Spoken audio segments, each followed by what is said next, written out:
这个男人突然抬起鼻孔，接着一把扯下了鼻毛，可他却浑然不知，车内有名女孩早已被他滑稽的模样逗笑。然而巴菲不知道的是，要是当时那扇车窗落下，这位美丽的女孩定会让他怦然心动。所幸他们的缘分并未就此而结束，两人的再度相逢是于一场盛大的活动典礼之中。他那浑然天成的诙谐气质，以及那略显滑稽的行为举止，竟又一次的让女孩的脸上泛起了笑容。或许是命运的巧妙安排，他们的浪漫故事终于在第3次相逢时拉开了帷幕。巴菲借着火车的动力顺势前行，却殊不知丘比特的箭正在悄然向他靠近。而就在他暗自得意之际，车窗上一张绝美的脸庞却瞬间映入了他的眼帘。他顺势后退一步，女孩那如丝缎顺滑的肌肤，深邃而灵动的双眸，顿时让巴菲不由得心醉神迷。可火车仍旧在风驰电掣般前行着，然而巴菲却沉醉于女孩的美貌中无法自拔。于是片刻之后，原本以为两人的相逢会以这般难堪的方式而结束，然而巴菲却并不打算就这样与女孩错过，于是凭借着早已烂熟于心的地形，终于率先一步来到了火车的站点。待到女孩下车之际，他便默不作声地紧随其后。一路上，巴菲都未主动上前搭话，因为自他出生开始便是一个有着严重听力障碍的残疾人，他无法正常的言语，仅仅只能勉强地喊出自己的名字。于是在施努提发觉他之后，他便开始用自己别具一格的方式比划着向心爱的女孩，表达自己的满腔爱意。然而施努提却并不懂其中的含义，于是他把手伸进胸口，佯装将心掏出来的模样，接着无比真挚地送到了女孩的跟前。这时女孩才似乎突然明白了什么，可她却只以为巴菲是在同她打趣罢了，于是毫不犹豫地将那颗炽热的心踢了回去，随后便带着一抹浅笑转身离开。但巴菲依旧没有放弃，他再次跟着女孩来到了餐厅，并主动介绍起了自己的名字，也再一次的把那颗炽热且真诚的心轻轻地置于了餐盘之上，再添上一朵寓意着爱情的鲜花，送到了女孩的跟前。然而施努提想都没想，却又将那颗炽热的心退还给了她。刹那间，难过如潮水般涌上了心头，随即便满怀忧伤的转身离去。而本以为两人之间的缘分会就此画上句点，然而让人没想到的是，片刻之后，服务员竟递过来了一张纸条，并示意他望向不远处的钟楼。没曾想竟是巴菲的身影，只见他站在钟楼上向着女孩招手，接着将钟楼上的时间拨回到了他们相遇之前。施努提对巴菲的举止惊愕不已，而那张纸条上写着的是3个假如。मान लो कि मैंने कुछ कहा ही नहीं। मान लो तुमने नया दोस्त बनाया है जिसका नाम बर्फी है। How sweet! और जब इतना कुछ मान ही लिया है तो मान भी जाओ और मुस्कुरा के हाथ हिला दो। So cute! 至此以后，施努提开始不再那么排斥巴菲了，而巴菲也总会时不时地创造与女孩见面的契机。他那自由洒脱、随性不羁的开朗性情，宛如一阵阵灵动的风，在施努提平淡如水的生活中泛起了一丝丝的涟漪。于是至此以后，他们见面的次数变得愈加的频繁，而这样平凡而不平淡、简单而不单调的时光，也让施努提原本枯燥乏味的日子变得灵动而有趣起来。仿佛只要有巴菲在身旁，生活便每天都有新鲜感，并且随着时间的推移，爱情的种子逐渐在他们的心间开始悄然萌芽。于是这天，巴菲拈起一根纤细的草茎，在施努提的无名指上温柔地击出了戒指的模样，而施努提也没有拒绝。就这样，在爱神微微撩动的琴音之中，他们于一个薄暮时分终于确立了恋爱关系。在往后的时光里，他们会一起骑着白马夜游，会一起给那些无家可归的孤儿送去一些免费的吃食，也会相约一起跃下火车。渐渐的，两人之间的情愫在日复一日的相处之中变得愈发的浓厚。或许是由于先天的缺陷，巴菲本能的缺乏安全感，于是他带着施努提进行了一场特殊的实验，那便是将路灯截去一大半，继而算出其安全距离，接着便牵起对方的手，然后静静地等待着路灯的落下。他企图以这样幼稚的方式来证明亲近的人是否会离开自己。虽然每一次测试都是以失败告终，而施努提也没有除外，但这却并不影响他对施努提的爱。然而再美好的爱情却都会与柴米油盐相碰撞。就在他送施努提回家之际，其母亲却无意间发现了巴菲的存在。原本以为两人不过是玩玩而已，却不曾想在一次舞会之上，竟再一次的瞥见了巴菲的身影。只是为了博得女儿一笑，他不顾他人异样的目光，竟当众跳起了自导自编的怪异之舞。而女儿的模样也让母亲意识到了他们之间的关系并非这么简单。于是第二天，母亲带着施奴提来到了一个偏僻的小树林，并望向了其中的一个伐木工人。他想用自己的亲身经历告诉女儿，巴菲并不能给她带来更好的生活，就如同眼前这个穿蓝色衣服的伐木工人。如果当年自己选择了跟他私奔，或许便不会有如今这般富足且安稳的生活了。तू जिस मोड़ पे खड़ी है, मैं वहां से मुड़ गई थी। जो तू सुनना चाहेगी, वो बोल नहीं पाएगा, और जो तू कहेगी, वो सुन नहीं पाएगा। माँ, खामोशी भी प्यार की जुबान होती है। वो खामोशी धीरे धीरे एक दिन तेरे प्यार को ही खामोश कर देगी।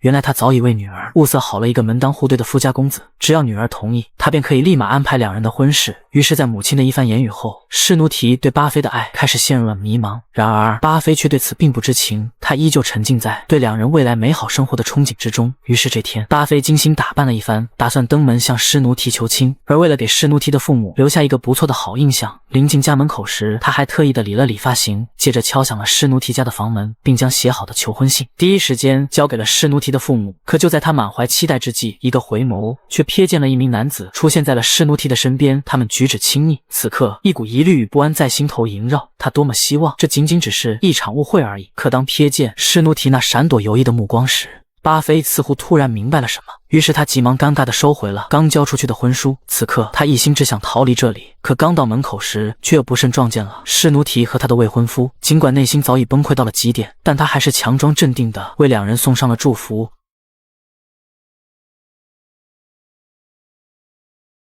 门外大雨倾盆，可手中的伞却似乎也在与他作对般，怎么样也难以打开。而就在这时，施奴提带着雨伞出现了。然而命运的捉弄却并未就此而结束。当巴菲准备骑上车赶紧离开时，自行车的链条却又不合时宜地滑落了。而这林林总总都仿佛在述说着他们的爱情已再也没有了挽回的余地。可正准备离开，却又无意间瞥见了施奴提眼中的泪花，可分明他才是被抛弃的那一个。然而他却满怀心疼地安慰起了女孩。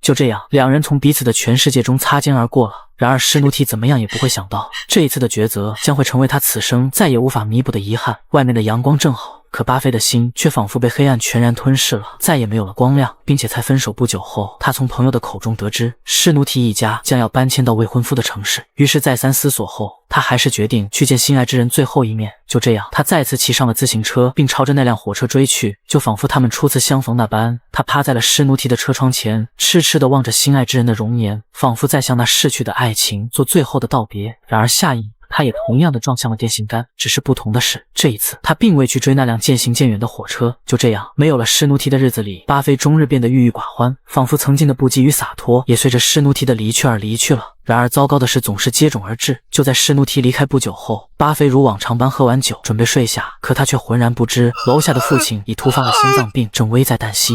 直到第二日醒来，他这才发现地上的父亲早已昏迷不醒，于是他急忙带着父亲去往了医院。幸运的是，父亲还尚有一线生机，可不幸的是，如若想要父亲醒过来，却需要在2天之内凑出来7000卢比的巨额手术费。可他翻遍了家里的犄角旮旯，却依旧差之甚远。于是他试图向身为富豪的邻居借钱，然而却又被冷漠的拒绝。而就在他茫然无措之时，一个转身却瞥见了富豪邻居的女儿。此刻，一个大胆的想法顿时在他的脑海油然而生。基米尔同样是个特殊的孩子，自幼便患有自闭症，并且这个病在当时被视为令人闻之色变的传染病，因此他的父母都不待见他，甚至视他的病为一种耻辱。唯有祖父是真心的疼爱他，于是将他送到了当地最好的疗养院治疗。而这一送便是整整的15年，直到祖父重病在床之际，父亲这才将基米尔又接了回来。可不久之后，最疼他的祖父也永远的离开了人世，并且由于自闭症的缘故，打小便没有小朋友与他玩。唯有巴菲从来不嫌弃他，而他们之间联系彼此的唯一方式，便是将鞋子扔上2楼。这成为了他们之间独有的一种暗号。即便时隔多年，基米尔依然没有忘记巴菲，因为在他心里，除了祖父和疗养院的院长之外，巴菲便是他在这个世界上最信任的人。这天晚上，巴菲偷偷地潜入到了基米尔的家里，打算用绑架基米尔来换取父亲的手术费。可他还是来迟了一步，房间里早已没有了基米尔的身影，并且就在此时，接到报警的警官已带人赶了过来，并顺理成章地将巴菲当成了绑架基米尔的嫌疑犯。不过幸运的是，他最终还是从警官的手中逃了出来。可父亲的事迫在眉睫，于是他再度灵光乍现，先是购置了一把玩具枪，接着全副武装地来到了银行。可还没准备动手，却又一次地碰上了警官。而逃脱之际，他无意间搭上了一辆顺风车，却不曾想车内竟正巧是被绑架的基米尔。于是待司机下车商量事宜时，巴菲便趁机驱车逃离了这里。而等到基米尔再次睁开眼时，巴菲的身影瞬间出现在了他的眼前。可让人意外的是，向来怯懦胆小的他，此刻却显得出奇的平静，因为巴菲的出现就宛如一道光，再次照进到了他的生命里。然而照顾基米尔并没有那么容易，他不仅没有基本的自理能力，甚至连上厕所都需要有人搭把手，并且为了不让巴菲离开自己，他在临睡前特意用手指轻轻地拉住了巴菲。可待到基米尔沉沉地睡去之后，巴菲却立即起身，而后便写下了一封勒索信，并趁着夜色送到了基米尔的家中。此刻他只想尽快凑齐父亲的手术费用。可次日破晓时分，当基米尔醒来，发觉身旁之人并非巴菲之时，他还是陷入到了无尽的恐慌之中。巨大的动静响彻四周，引得邻居们纷纷前来围观。幸而此刻巴菲及时赶了回来，可慌了神的基米尔却犹如脱了缰的野马，根本无法控制自己的情绪，直至认出巴菲的那一刻，他的惶恐与不安才终于渐渐趋于了平静。于是为了安抚基米尔，他会扮出俏皮的鬼脸，会比赛谁吐的西瓜子最多，也会专门为基米尔表演有趣的哑剧，甚至还会主动陪他玩镜子反光的游戏。两个光团你追我赶，形影不离，就好似此刻他们两人之间的关系。巴菲的存在让基米尔感到了无比的心安，可巴菲不知道的是，这个傻里傻气的女孩也同样治愈了他原本破碎不堪的心。而发现勒索信的富豪依照信上的要求，将钱放置在了指定之处，并还差遣人手埋伏在了一旁，准备将其一把抓获。可他们没想到的是，此刻火车却呼啸而至，于是趁着人群混乱之际，巴菲悄无声息地顺走了钱包。然而当他第一时间赶来医院时，才发现终究还是晚了一步，尽管他拼尽了全力，却依旧未能见到父亲的最后一面。就这样，他成为了一个彻头彻尾的孤儿。后来他将基米尔平安地送回了他原本的家，然而他才刚离开，却不曾想又被警官再次盯上了。可正当他仓皇逃窜之际，竟又遇上了前来寻他的基米尔。眼看警官越追越近，他只好迫于无奈地带着基米尔一同离开。一路上满是惊险与刺激，可基米尔却格外的欢喜，好似两人正在玩一个妙趣横生的游戏。等到两人平安逃脱后，基米尔递给他了一个红色的小本子，而里面留有一个地址，那正是他度过了15年光阴的疗养院。原来基米尔并不想回家，因为他心里明白父母对自己并无一丝爱意，于是想要拜托巴菲将他送回疗养院。可巴菲却扯下了地址，并交由到了基米尔的手中，希望他可以独自前去。然而直到公交车到来，而后又离去，基米尔却依旧愣在原地，不为所动。而一旁目睹了这一切的巴菲心到底还是软了下来，他打算亲自将基米尔送去疗养院再离开。然而路程漫漫，基米尔却像一个孩童般如影随形。一时兴起时，他会偶尔捣鼓些无关痛痒的恶作剧，但多数时候给予基米尔的却是如同兄长般的关爱。而为了表达感谢，基米尔也会赠予他鲜花。他模仿着他的样子，将地上的树叶踢起，他开心的踩水，快乐的捉蝴蝶，一起在沙地上画笑脸，一起玩有趣的游戏。路途悠远漫长，可他们却并不孤单。渐渐的，巴菲仿佛又变回了昔日那个洒脱不羁的大男孩，并且随着时间的推移，他们终于成功的抵达了加尔各答。然而巴菲不知道的是，这里也正是施奴提搬家之后的所在地。或许是两人之间心有灵犀，亦或许是上天有意为之。在一个阴雨绵绵的午后，巴菲终于在一个不经意间瞥见了那个朝思暮想的身影。他缓缓地来到施奴提的身后，一个回眸，两人的目光终于在此刻交汇。他的眼中满是欣喜，而他也同样心花怒放。只是他们还未来得及叙旧，门外却传来了汽车鸣笛的催促声。就这样，他在远处静静地望着他，望着他和另外一个男人离开。这一晚，他注定思绪万千，但却不知道为何自己好似没有曾经那般难过了。在看着沉沉睡去的基米尔，一个念头再次在他的心间泛起。他如同往常般将路灯锯掉一大半，然后测量好安全距离。基米尔拉住他的衣角，随着路灯的重重落下，基米尔却纹丝不动地站在原地，手也依旧紧紧地抓着他的衣角。此刻，巴菲突然明白了什么，也正是此刻，基米尔真正地闯进到了他的心里。第二天，施奴提精心打扮了一番，然后找到了巴菲的住所。可透过窗户却看到了巴菲和另一名女孩。施奴提好奇于两人之间的关系，而巴菲则大方地告知女孩是他的挚爱之人。此刻，施奴提终于明白自己已然错过了巴菲。第二天，他们三人一起相约出门游玩，可巴菲却始终围绕在施奴提的身旁，几乎完全忽略了身后的基米尔。他吃东西烫到了嘴，可巴菲却没有安慰，反而迎来的是一通斥责。顿时一股难过涌上了心头，于是感觉不到爱意的基米尔赌气地转身离开。然而他不知道的是，前方等待他的将是无尽的深渊。当巴菲终于回过神来时，可基米尔却早已消失不见。巴菲顿时心急如焚，开始慌忙地在人群中寻找，然而怎么样却也找不见基米尔的身影。而另一边，基米尔的父亲再次收到了一封绑架信，他和大胖警官来到相约的地点，发现基米尔确实在他们的车上，可当他们按约定完成交易后，对方却违约将车子推进了河里。即便动用了所有的警员，持续不断地打捞了一整晚，可却依旧一无所获。后来巴菲偷偷找到了案发地，可当瞥见那空空荡荡的汽车时，一股悲伤顿时在他的心头涌起，他再一次地失去了心爱之人。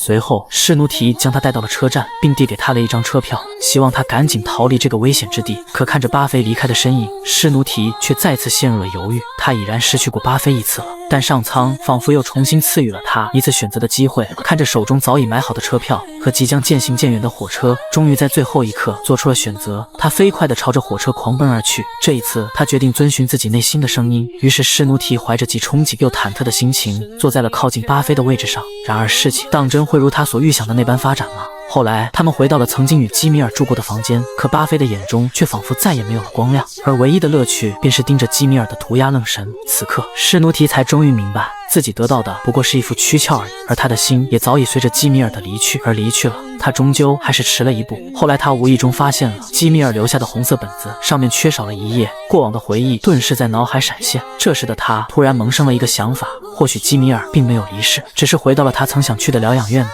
于是第二天，他们怀揣着试试看的心态，找到了基米尔曾居住过的疗养院，可却被院长告知基米尔并不在此处。然而院长不知道的是，虽然巴菲无法言语，也丧失了听觉，但他却对人的举止与神态有着超乎寻常的敏锐感知。那略显闪躲的眼神和手上不断的小动作，以及那微微颤抖的双腿，这已然让巴菲笃定基米尔一定还活着。于是他心急如焚地开始在疗养院挨个的寻踪觅迹。可疗养院实在太大，以至于他寻觅了许多地方，却依旧未曾见到基米尔的身影。于是他又迫不及待地跑向了屋外，并迅速地脱下了鞋子，接着不断地向着2楼抛去，就如同小时候他们联系彼此的那般。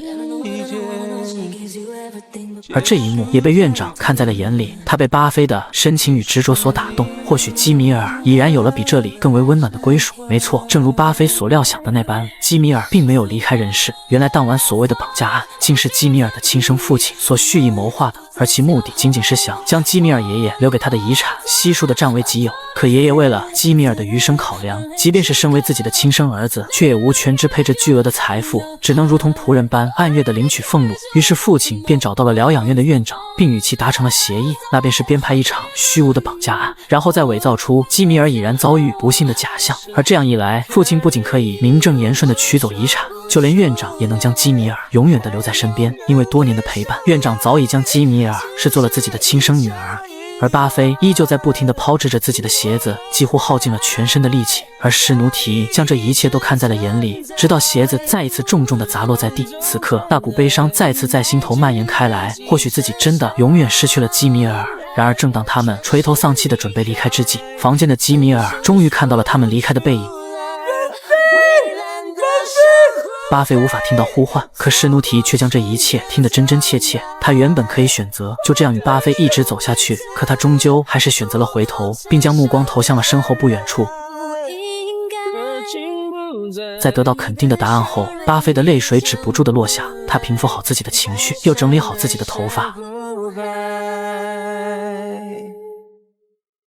终于，他向着自己心爱的女孩狂奔而去，他们将额头抵在一起，仿佛在诉说着彼此间的思念与情谊。此刻，阳光明媚，他们亦笑靥如花。巴菲不是一个完美的人，但却拥有一份完美的爱。这份爱既完整又赤诚，既忠于内心又勇敢坚定。他会在该爱的时候去爱，也会在该放手的时候就放手。当路灯缓缓倒下时，有谁会对我们寸步不离呢？愿我们都在平凡生活的点滴之中，遇见那一份不放手的爱。